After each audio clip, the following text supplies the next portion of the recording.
Le soleil californien inondait Sunset Boulevard d'une lumière éclatante, faisant scintiller les vitrines des boutiques de luxe et les carrosseries des voitures de collection. L'air vibrait au rythme des moteurs grondants et des conversations animées. Ce samedi après-midi, l'avenue mythique de Los Angeles semblait être le théâtre d'une énergie particulière, où chaque coin de rue racontait une histoire. Devant un café au design rétro, Mike Thompson, leader d'un club de motards local, descendit de sa Harley avec une assurance presque théâtrale. Ses lunettes de soleil reflétaient les palmiers qui bordaient la rue, tandis que son blouson en cuir usé portait les cicatrices d'années de route parcourues. À ses côtés, ses compagnons échangeaient des plaisanteries, mais Mike, lui, scrutait l'horizon, son chapeau MAGA bien en évidence. Son regard dur semblait chercher un adversaire invisible. Quelques pas plus loin, une Rolls-Royce noire s'immobilisa en douceur. La portière s'ouvrit pour révéler Shaquille O'Neal, imposant et serein, accompagné de sa fille Amira. Elle portait un carnet de notes sous le bras, ses yeux curieux absorbant chaque détail de l'environnement. Shaq, lui, avançait avec une tranquillité apparente, mais son instinct lui murmurait que quelque chose dans l'air était sur le point de changer. Lorsqu'il croisa le regard de Mike, une tension invisible s'installa, comme un fil tendu prêt à se rompre. À l'intérieur du café, Sarah Martinez essuyait distraitement un verre tout en observant la scène à travers la vitre. Ses années dans l'armée lui avaient appris à lire les situations avant qu'elles ne dégénèrent. Elle connaissait trop bien cette dynamique, des idéologies opposées, des égos prêts à s'affronter. Pourtant, elle espérait que cette fois, les choses prendraient une tournure différente.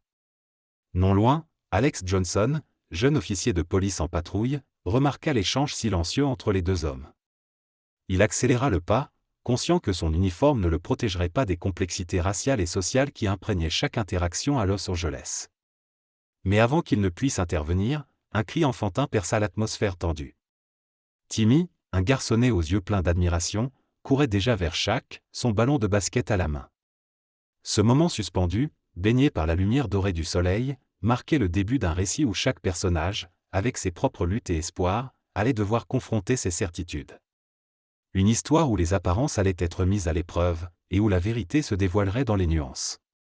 Dans un monde où la nature et la technologie coexistent dans un équilibre fragile, la planète d'Erindor est divisée en vastes cités flottantes et denses forêts luminescentes. Les cités, construites sur des plateformes massives, abritent une société avancée technologiquement, tandis que les forêts abritent les éthérés, un peuple mystique en harmonie avec la nature. Les deux civilisations vivent dans une paix tendue, marquée par une méfiance mutuelle. Kael, un jeune inventeur des cités flottantes, est connu pour son esprit brillant mais aussi pour sa curiosité insatiable. Orphelin depuis l'enfance, il a grandi dans un atelier mécanique, développant une fascination pour les anciennes technologies oubliées. Sa quête personnelle est de percer les secrets des archives interdites, convaincu qu'elles renferment des vérités sur l'origine de leur monde. Kael est ambitieux, mais son enthousiasme le rend parfois imprudent. De l'autre côté, Lyra, une éthérée aux cheveux argentés et aux yeux luminescents, est une gardienne des forêts. Elle possède une connexion unique avec les énergies vitales de la planète, ce qui lui permet de manipuler la flore et de ressentir les émotions des êtres vivants. Lyra est guidée par un profond sens du devoir envers son peuple, mais elle est hantée par une vision récurrente d'un futur où les forêts disparaissent, consumées par les machines. Leurs chemins se croisent lorsqu'un ancien artefact est découvert à la frontière entre les deux mondes. Kael, persuadé que cet objet détient la clé de ses recherches, s'aventure dans les forêts interdites. Lyra, quant à elle, perçoit une perturbation dans l'équilibre naturel et décide d'intercepter l'intrus. Leur rencontre initiale est marquée par la méfiance, mais une menace commune, une force obscure réveillée par l'artefact, les oblige à collaborer malgré leurs différences. Leur quête les pousse à remettre en question leurs croyances respectives, tout en dévoilant des secrets enfouis sur l'histoire d'Erindor et leur propre lien avec cette terre. Alors que le café se remplissait de murmures, un bruit sourd attira l'attention, une enveloppe scellée glissa sous la porte. Sarah, intriguée, la ramassa et découvrit un dossier contenant des photos compromettantes de figures influentes de Los Angeles, dont un politicien connu. Alex, qui observait la scène, reconnut l'un des visages et sentit que cette révélation risquait d'enflammer la situation déjà tendue. Dans une petite ville portuaire, Clara, une jeune biologiste marine passionnée, rêve de protéger une espèce rare de dauphins menacée par l'expansion d'un projet industriel. Son objectif est de convaincre les autorités locales d'instaurer une réserve marine. Cependant, elle se heurte rapidement à l'indifférence des politiciens et à la pression des investisseurs, qui voit dans ce projet une opportunité économique incontournable. Parallèlement, Clara fait la rencontre de Julien, un photographe indépendant récemment revenu dans sa ville natale après des années d'absence. Julien, désabusé par les injustices qu'il a documentées à travers le monde, hésite à s'impliquer dans une nouvelle cause. Pourtant, intrigué par la détermination de Clara, il commence à l'accompagner lors de ses expéditions en mer, capturant à travers son objectif la beauté des dauphins et les dangers qui les menacent. Leur collaboration met en lumière des tensions personnelles. Clara, focalisée sur son combat, a du mal à accepter les doutes de Julien, qu'elle perçoit comme un manque d'engagement. De son côté, Julien est confronté à ses propres peurs d'échouer à nouveau à faire une différence. Ces divergences, bien que source de conflits, les poussent à se révéler davantage et à développer une complicité inattendue. En parallèle, un jeune pêcheur nommé Hugo, dont la famille dépend de la mer pour survivre, est tiraillé entre son soutien au projet industriel et sa fascination pour les dauphins que Clara lui fait découvrir. Ce dilemme personnel devient un élément clé, car Hugo pourrait détenir des informations cruciales sur les activités illégales des promoteurs du projet. Alors que Clara et Julien commencent à attirer l'attention des médias locaux grâce aux photos saisissantes de Julien, ils se retrouvent confrontés à une nouvelle menace, des sabotages anonymes visant à discréditer leur cause. Ces obstacles les forcent à redoubler d'efforts et à s'interroger sur la véritable origine de ces attaques, tout en renforçant leur détermination à protéger ce qu'ils aiment. Une pluie fine tombait sur la petite ville endormie, enveloppant les rues d'une brume silencieuse. Clara, une jeune libraire passionnée, s'apprêtait à fermer boutique après une journée tranquille. Alors qu'elle éteignait les lumières, un bruit sourd retentit à l'arrière du magasin. Intriguée, elle s'avança prudemment, son cœur battant plus vite à chaque pas. Là, sur le sol, une enveloppe scellée et marquée d'un symbole étrange reposait, comme si elle avait été laissée à dessein. En ouvrant l'enveloppe, Clara découvrit une carte ancienne, usée par le temps, ainsi qu'un message crypté. Les mots, rédigés dans une écriture tremblante, semblaient l'implorer, « Trouvez-le avant qu'il ne le fasse. » Le temps presse. Le mystère était suffisant pour éveiller sa curiosité, mais ce fut la mention de son propre nom en bas du message qui la glaça. Comment quelqu'un pouvait-il savoir qu'elle trouverait cette lettre? Et surtout, pourquoi elle? Le lendemain matin, alors qu'elle tentait de comprendre l'origine de la carte, deux hommes en costume sombre entrèrent dans la librairie. Leur comportement était étrange, presque menaçant. Ils posèrent des questions apparemment innocentes, mais leur insistance sur des détails précis concernant ses activités récentes mit Clara mal à l'aise. À leur départ, elle comprit que cette découverte n'était pas un hasard. Quelque chose de bien plus grand était en jeu, et elle était désormais au centre de cette énigme. Déterminée à percer le mystère, Clara décida de suivre les indices laissés sur la carte. Mais elle savait qu'elle ne pouvait pas affronter cela seule. Elle fit appel à Julien, un ami d'enfance et historien amateur, pour l'aider à déchiffrer le message. Ensemble, ils découvrirent que la carte menait à un artefact légendaire, convoité par des forces obscures. Ce moment marqua un tournant dans la vie de Clara. Sa routine paisible était brisée, remplacée par une quête dangereuse où chaque décision pourrait changer son destin. Le silence tendu fut brisé par le bruit des talons d'une femme approchant rapidement.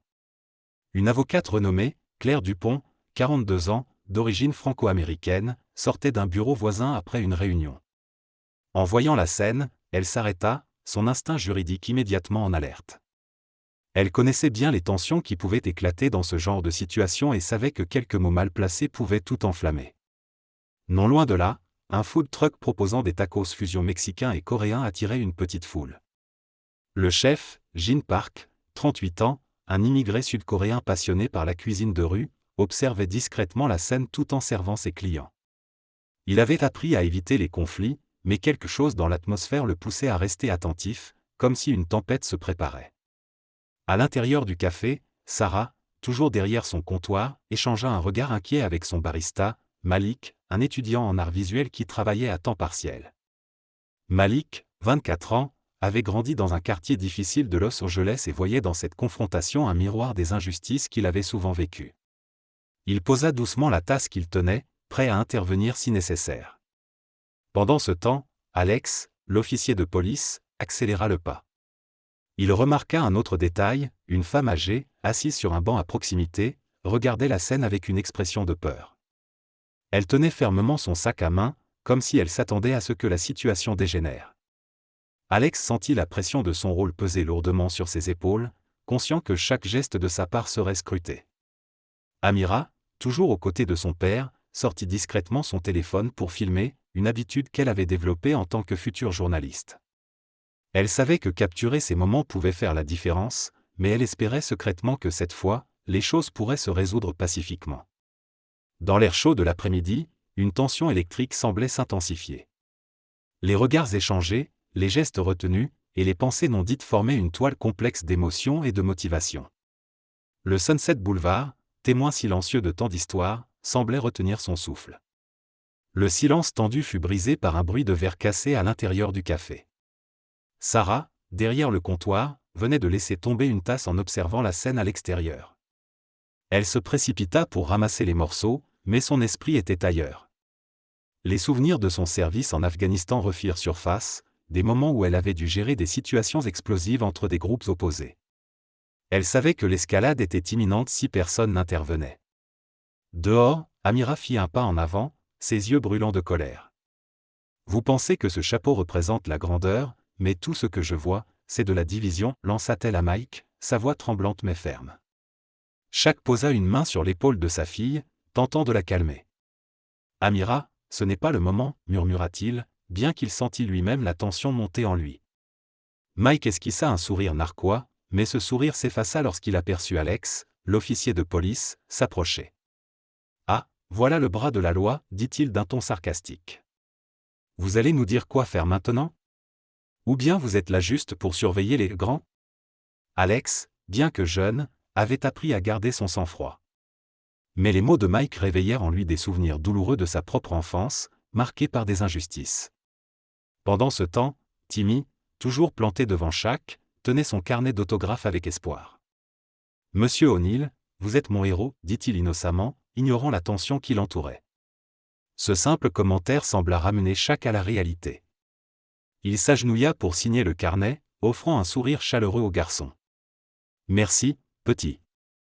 Ne laisse jamais personne te dire que tu ne peux pas être grand. » À l'intérieur, Sarah, incapable de rester passive, sortit du café avec une carafe d'eau et des verres. « Il fait chaud, non ?» Son geste désarma momentanément les regards hostiles. Mais elle savait que cette paix fragile ne tiendrait pas longtemps. Le silence tendu fut brisé par un rire nerveux provenant de Sarah, qui sortit du café pour tenter de désamorcer la situation. « Et, les gars, c'est un samedi après-midi ensoleillé. Pourquoi ne pas profiter de la journée au lieu de s'échauffer ?» Elle jeta un regard rapide à Alex, qui approchait désormais, son uniforme brillant sous le soleil californien. Mike, les bras croisés, ne bougea pas, mais son expression se durcit. « C'est facile à dire pour toi, Martinez. Mais certains d'entre nous se battent pour ce que représente ce pays. » Shaq, toujours silencieux, posa une main rassurante sur l'épaule de Timmy avant de se redresser, sa stature imposante accentuant la tension. Amira, à ses côtés, murmura, « Papa, dis quelque chose.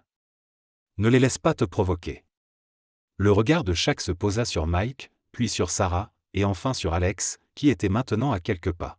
« Ce pays appartient à tout le monde, dit-il finalement, sa voix grave mais posée. Peu importe d'où tu viens ou ce que tu portes sur ta tête. » Ces mots, simples mais puissants, semblèrent suspendre le temps. Amira esquissa un sourire discret, fier de la dignité de son père. Alex, observant la scène, sentit un poids sur ses épaules. Il savait que son intervention pourrait soit apaiser la situation, soit la faire dégénérer. Prenant une profonde inspiration, il déclara d'une voix ferme mais respectueuse, « Messieurs, je pense qu'il est temps de montrer à cet enfant ce que signifie être un véritable modèle. » Mike, surpris par l'intervention d'Alex, sembla hésiter. Pendant un instant, son regard vacilla, comme s'il luttait contre une vérité qu'il ne voulait pas admettre.